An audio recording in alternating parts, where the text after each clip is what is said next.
Okay, this next section is talking about other ways that the Constitution can be changed. There are 5 main other ways through which the Constitution can be changed. First way,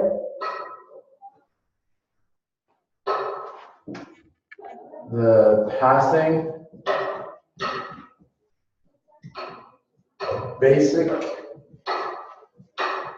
legislation by Congress. The second is actions taken by the president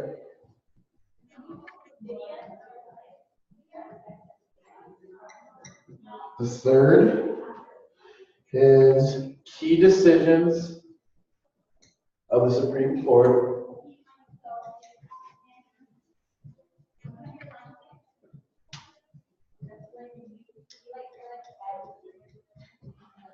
The fourth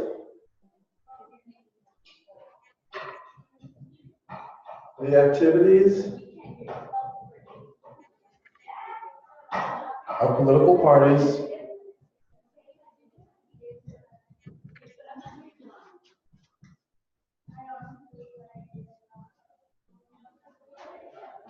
and custom and usage.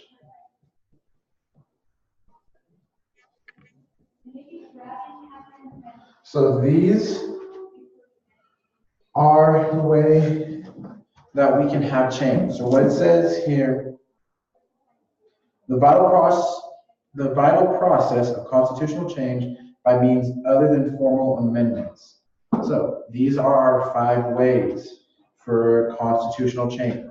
Passage of basic legislation by Congress, actions taken by the president, key decisions of the Supreme Court, the activities of political parties, and custom usage.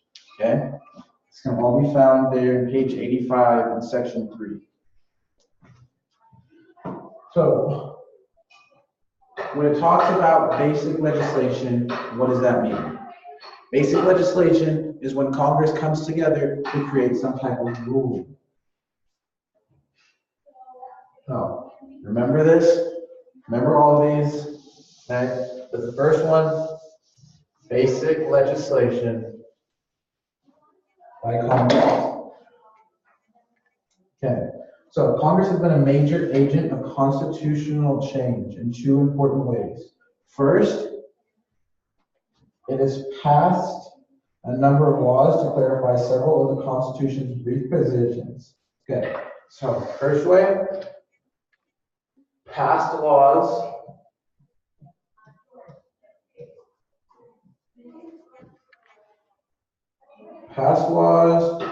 to clarify constitutional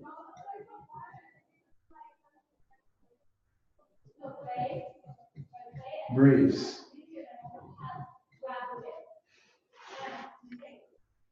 Or constitutional provisions.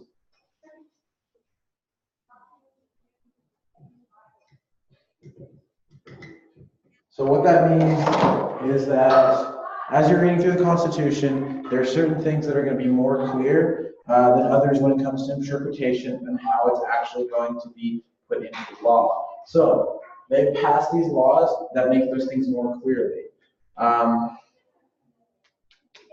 When it comes to enumerated powers, when it comes to what people are able to do, how they said things in 1776 and whatnot is different than how we say things now. But this makes things more clear, and it makes things more applicable so that we know how the Constitution affects us and how it is more clear to us.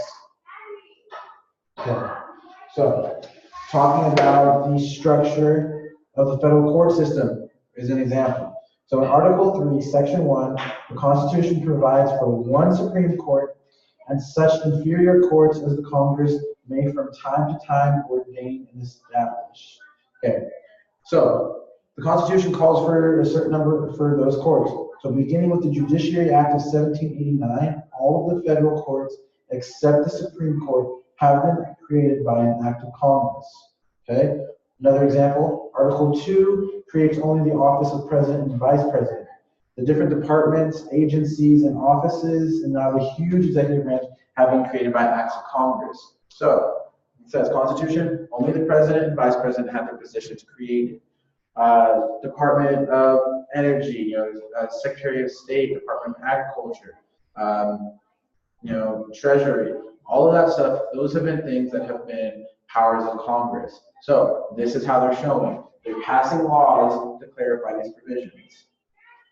So just because, the Secretary of Education may not be within Congress, it's still congressional, or not within, it's not in the Constitution, it's still been created by Congress.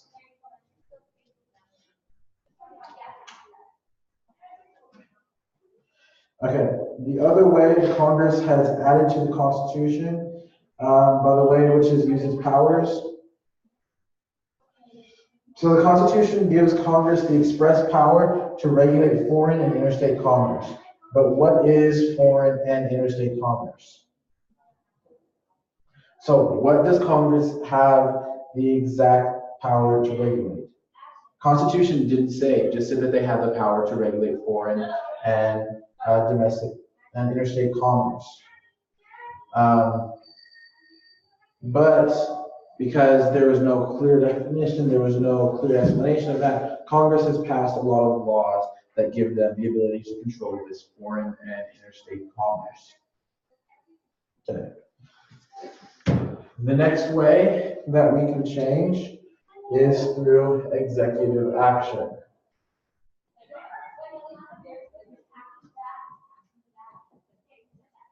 Okay, executive action. Okay, so the way in which a president, especially the more vigorous ones, have used their powers have also contributed to the growth of the Constitution. Okay, so constitutionally, the president does not have the power to declare war. Only Congress can do that. But however, like we said, the Constitution does make the president commander-in-chief of the military. So acting under that power of being the commander-in-chief, several presidents have actually declared war without Congress. We've actually done this. Presidents have used the armed forces abroad in combat without such a declaration of war on several hundred occasions. So there have been many times in our history that the president has ordered the military to go into somewhere, or for there to be a military presence in an area without necessarily having congressional approval, because at the end of the day, they are still the commander-in-chief. Whereas they cannot formally say, like, oh, we declare war on this nation without congressional approval. So one of these ways is an executive agreement. So what an executive agreement is a pact made by the president directly with the head of a foreign state. All right, so executive action. So under that would be executive agreement. Pact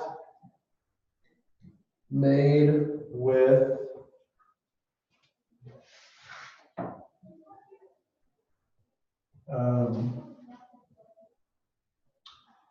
a head of state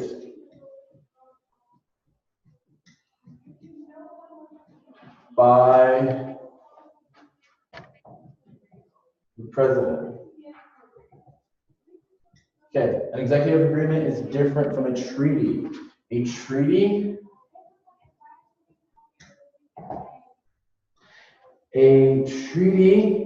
is a formal agreement between two or more sovereign states. So, formal agreement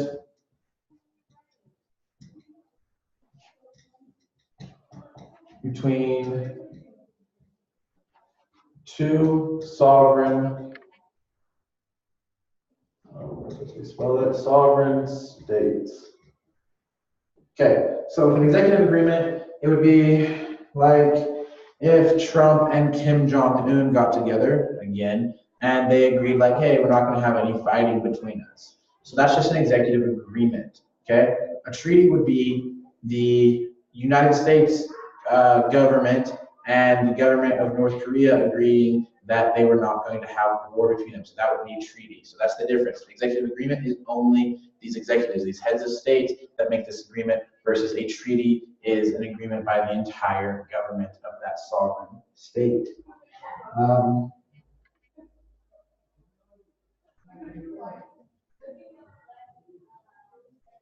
Okay. Another way, court decisions.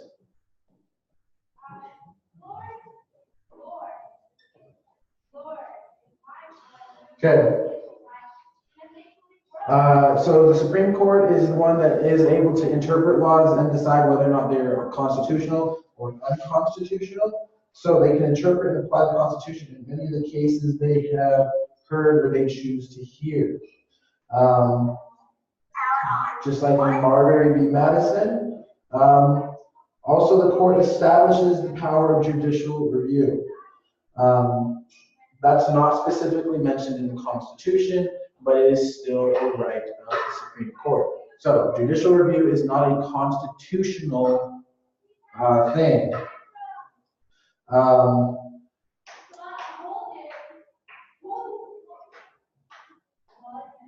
Okay. So judicial review is not necessarily constitution, is not, so I shouldn't tell necessarily, so judicial review was not part of the Constitution. Okay. Next way. Hopefully you guys have been writing this down. If not, you can just rewind.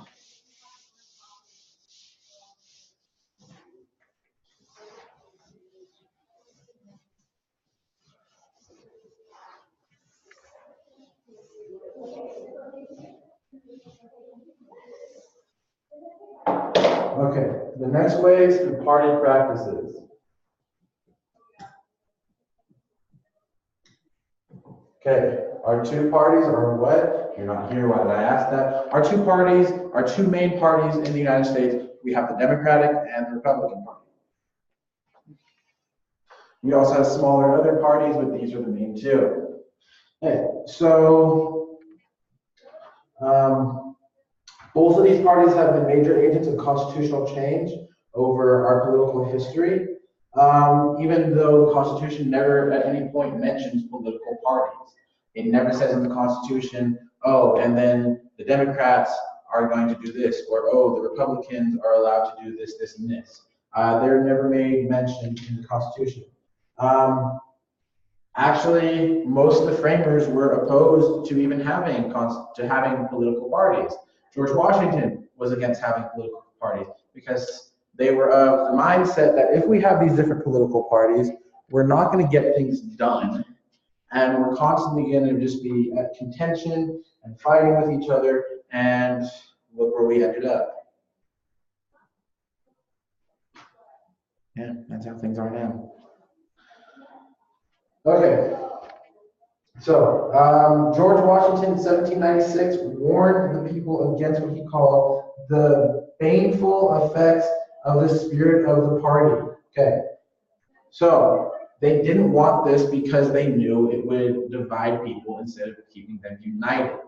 We're the United States of America, but they know having these political parties and different ideologies would make us divided. I don't know if you guys saw a few years ago, not even a few years ago, I think it was last year, they had a picture of Trump on Time magazine and said, President of the Divided States of America. I thought it was very fitting. They knew that how things would eventually end up.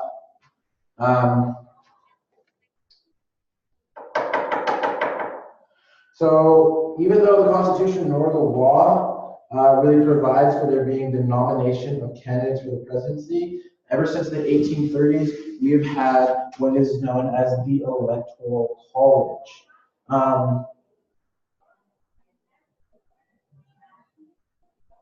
So the Electoral College was meant to be by the framers for how the selection of the president, and instead here we go. Let me just read this because it'll make more sense. From the 1830s on, however, the major parties have held national conventions to do just that. The parties have converted the Electoral College, the body that makes the formal selection of the nation's president, from what the framers intended into a rubber stamp for each state's popular vote in a presidential election. Both houses of Congress are organized and conduct much of their business on the basis of party. The president makes appointment to office with an eye to party politics. In short, government in the United States is in many ways government through party. Okay.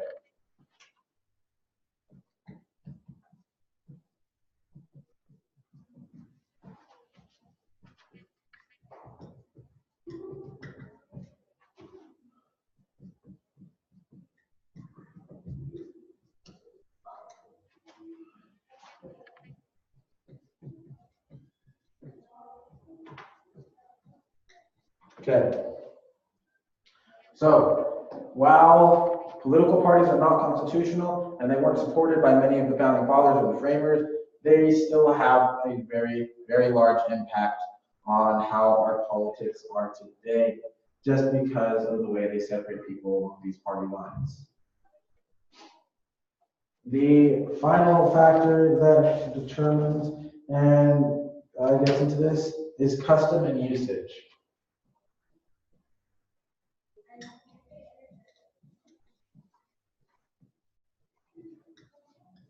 Okay. Custom and usage. All right, so unwritten customs can be just as strong as written law, and many of them have developed in our governmental system. Like you guys know, there's a lot of unwritten laws that you guys have to follow within your social circles, with your friends, at home or whatnot. These aren't necessarily rules that are written down, but they're rules that everyone knows and everyone follows. And when you don't follow those rules, it goes against the norm and it puts you at risk of being on the outside of the majority group, right? Rules such as, you know, you don't start Snapchatting your best friend's significant other at like 10:30 at night, you know, stuff like that. There are things that you don't have to write these things down because everybody knows that there are just some things, you know, you don't do them things. Okay. Again, there are many examples. By custom, not because the Constitution says so. The heads of the 15 executive departments make up the cabinet, an advisory board to the president. So originally, I think there were 4 different departments: Treasury, Defense, War, and the State Department. Now there's 15. There's a ridiculous amount. And whoever is the head of that department is then like, you know, the secretary of this. And then they sit on the cabinet board. The cabinet is literally just like, you know, it's Trump's highest advisors, his counselors. More often than not, when a president is elected, they then nominate people to these different positions that are going to support, you know, their views and whatnot.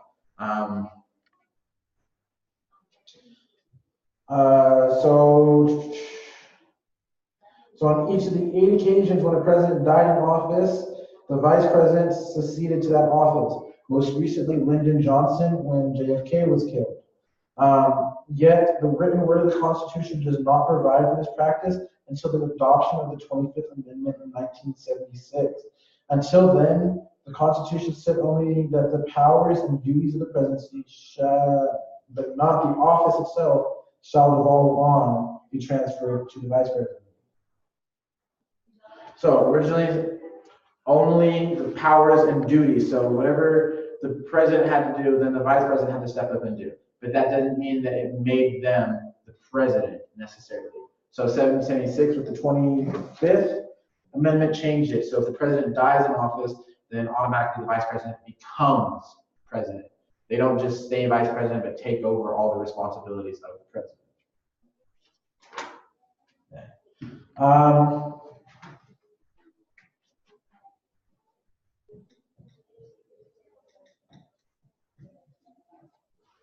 Some laws are customs.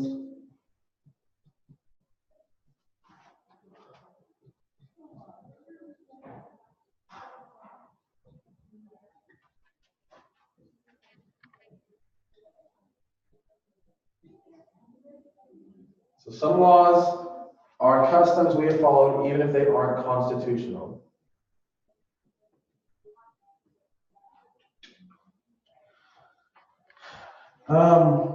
So, in the long-established custom that the Senate will approve only those presidential appointees, such as a federal judge or United States Marshal, who are acceptable to the senator or senators of the president's party from the state involved. This practice is known as senatorial courtesy, and it amounts to an unwritten rule that is closely followed in the Senate. So let's go through that again. So it says, it's a long-established custom that the Senate will approve only those presidential appointees, such as a federal judge or a United States Marshal, who are acceptable to the senator or senators of the president's party from the state involved. So, if here in New Mexico, Trump nominates someone that is not acceptable to the senators here from New Mexico, they aren't going to approve of them. So this has the ability to shift a portion of the appointing power from the president, where the formal wording of the Constitution puts it to certain members of Congress. So in the Constitution, it talks about how the president is the one who is able to make these appointments and whatnot. But because of this custom, this practice, it shifts some of that power from the presidential and what's stated in the Constitution then to being with the Senate. Not because it's written in the Constitution, but because it's a followed custom, and it's a practice that dates back a long time. So both the strength and the importance of unwritten customs can be seen in the reaction to the rare circumstance in which one of them has not been observed. For nearly 150 years, the no third term tradition was closely followed in presidential politics.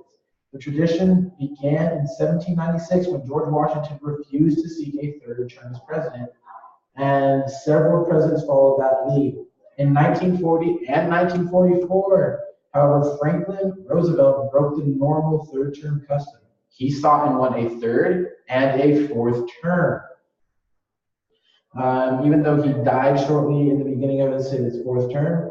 But because of this, because this custom and tradition that had been followed for so long was broken, they actually created a new amendment. So the 22nd Amendment is what states that you can only serve 2 terms.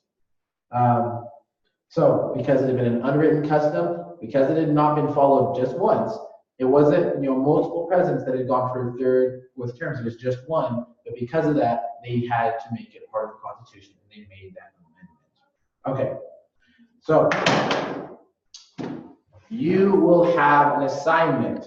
What your assignment is going to be is that you need to look at the Bill of Rights. The Bill of Rights are our first 10 amendments, okay? What you're going to do is you're going to look at each of those amendments, and you're going to write 3 to 5 sentences, or is it 2 to 3 sentences on how that amendment or clause of the amendment affects your daily and personal life. The amendments, the Bill of Rights, when we think about them, they affect us all. So there's not going to be some that are like, oh, that has nothing to do with me.